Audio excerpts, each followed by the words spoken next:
मीरपुर नाम के शहर में तेजस अपनी पत्नी नीरू के साथ रहता था। पति पत्नी दोनों ही नौकरी करते थे। एक दिन तेजस गांव अपनी माँ के पास फोन करता है। हेलो, प्रणाम माँ। जीते रहो माँ, तुम दादी बनने वाली हो हैं? अरे वाह, ठीक है बेटा, मैं कल ही आती हूँ। जब माँ जी शहर पहुंची तो बेटे बहू ने बहुत अच्छे से स्वागत किया। लीजिए माँ जी, चाय। अरे गर्मा गर्म पकोड़े ले आओ माँ के लिए। नीरू रसोई में गई और 2 मिनट में ही पकोड़े ले आई। जी ये लीजिए। बहू जादू से बनाए हैं क्या? अभी तो रसोई में गई थी। यम्मी। माँ जी, शीला रसोई में पकोड़े तल रही है, मैं बस लेकर आई।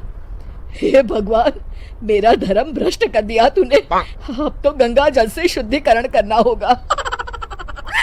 दूसरे दिन, माँ जी मैंने नाश्ता बना दिया है, ऑफिस जा रही हूँ। पर अभी तो घर का सारा काम पड़ा है। शीला आती ही होगी, झाड़ू पोछा बर्तन कपड़े वो सब कर लेगी। हमारे जमाने में घर का सारा काम हम ही करते थे। जी माँ जी, आप बहुत होशियार हैं, मैं घर ऑफिस दोनों नहीं संभाल पाती।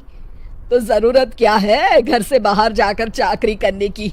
वैसे भी घर का काम खुद करने से घर में बरकत आती है, समझी? पर माँ जी। पर वर कुछ नहीं, इस महीने की पगार मिले फिर ऑफिस बंद है। हाँ। रात को नीरू तेजस से कहती है, सुनिए जी, माँ जी बोल रही थी कि मैं नौकरी छोड़ दूं। वैसे ठीक ही तो है, अभी तुम्हें आराम की जरूरत है। फिर भी आराम कहाँ, शीला को छुड़ाने के लिए बोल रही थी। तो अब 24 घंटे में इतना काम तो कर ही सकती हो। पर जॉब पसंद है मुझे, घर पर मन नहीं लगेगा।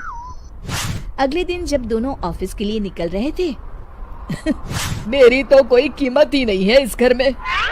माँ जी, आजकल महंगाई बहुत है, रहन सहन भी बदल गया है, दोनों नौकरी करते हैं तभी ठीक रहता है।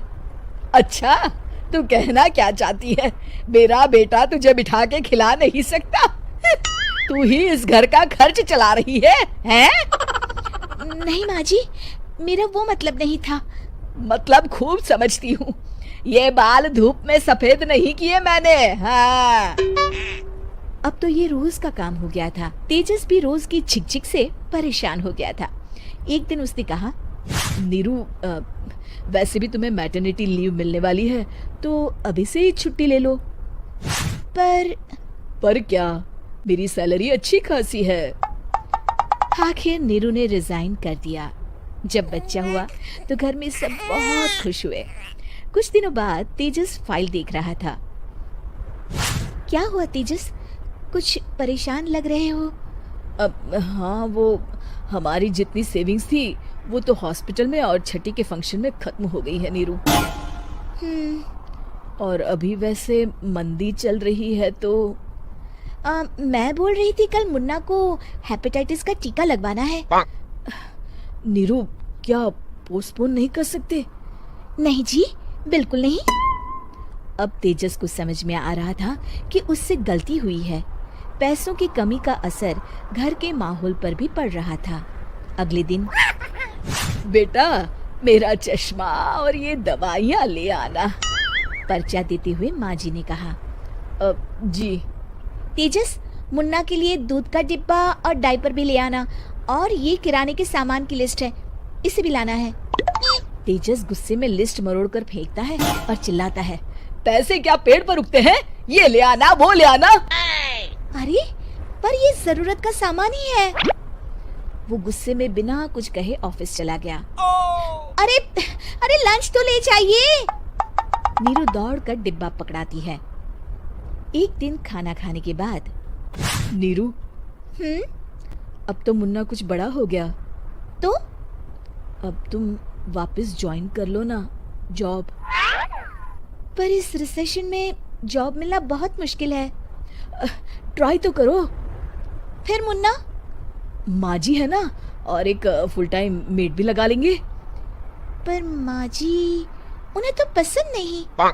तभी माँ जी वहाँ आ जाती है और प्यार से नीरू के सर पर हाथ फेरते हुए बोलती है, अब मेरी समझ में आ गया बहू, पहले के और अब के समय में अंतर है। तुम काम शुरू करो, मुन्ना की जिम्मेदारी मेरी। मेरी प्यारी माँ जी, ये कहकर नीरू उनके गले लग गई। शिक्षा, परिवर्तन संसार का नियम है, हमें भी समय के साथ चलना चाहिए। उम्मीद है कि आपको हमारी ये कहानी पसंद आई होगी। कृपया हमारे चैनल को सब्सक्राइब करें और सभी अपडेट्स के लिए बेल आइकन जरूर क्लिक करें। और हाँ, वीडियो लाइक और शेयर करना मत भूलिएगा। Bye bye.